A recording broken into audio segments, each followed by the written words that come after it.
ఆంధ్రప్రదేశ్ ప్రభుత్వం గత 15 రోజుల నుంచి గ్రామాల్లో అనధికార మద్యం కట్టడి చేయాలి, ఎట్టి పరిస్థితుల్లో బెల్ట్ షాపులు అనేవి ఉండకూడదనే ఉద్దేశంతో ప్రభుత్వం క్లియర్ కట్ ఇన్స్ట్రక్షన్స్ ఇవ్వడం జరిగింది.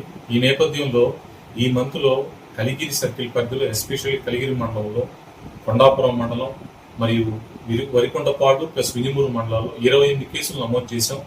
ప్లస్ 30 మంది పైన వ్యక్తులపై, పాత ముద్దాయిలపై బైండ్ ఓవర్ కేసులు నమోదు చేశాం.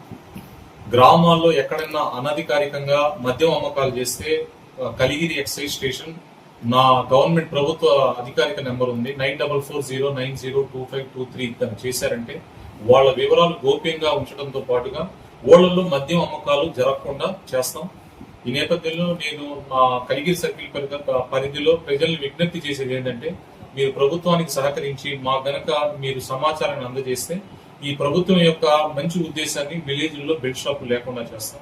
ఈ నేపథ్యంలో ఈ గత 2 రోజుల్లో మెరుపుదాడులు చేశాం. కలిగిరి మండలంలో ఎస్పెషల్లీ నిన్న గుడ్లదంలో కేసు నమోదు చేశాం. తూర్పు మాలపురం ప్లస్ వెలగపాడులో పాత ముద్దాయిని తీసుకొచ్చాం. వాళ్ళని కూడాను ఎంఆర్ఓ గారి సమక్షంలో బైండ్ ఓవర్లు చేశాం. ఈ రోజు క్రాకటూరులో ఒక కేసు నమోదు చేశాం. వారి వద్ద నుంచి 28 మద్యం బాటిల్ సీజ్ చేసి అతనిపై కూడా కేసు నమోదు చేశాం. ఈ దాడులు ఇదే విధంగా కొనసాగుతూ ఉంటాయి. కలిగిరి సర్కిల్ పరిధిలో ప్రజలందరూ మాకు దీని మీద ఉన్న, మీ దగ్గర ఉన్న సమాచారాన్ని ఇస్తే కనుక గోప్యంగా ఉంచుకుంటాం, కేసులు నమోదు చేస్తాం. మరియు ప్రభుత్వం మద్యం షాపుల్లో లిక్కర్ కల్తీ మద్యం లేకుండా మంచి మద్యాన్ని అమ్ముతుంది. ఈ నేపథ్యంలో సురక్ష యాప్ అని ప్రభుత్వం ఒక యాప్ ని తీసుకొచ్చింది. ఈ యాప్ ప్రభుత్వం మద్యం దుకాణంలో ఎవరైనా బాటిల్ కొని మొబైల్ ద్వారా దాన్ని స్కాన్ చేసి చూస్తే అది ఎప్పుడు మ్యానుఫ్యాక్చరింగ్ అయింది, దాని రేట్ ఎంత, దాని క్వాలిటీ మొత్తం క్లియర్గా కనపడుతుంది. కాబట్టి అంత ఓపెన్ ట్రాన్స్పరెంట్ మేనర్ లో ప్రభుత్వం ఇప్పుడు మద్యం అమ్మకాలను చేస్తుంది.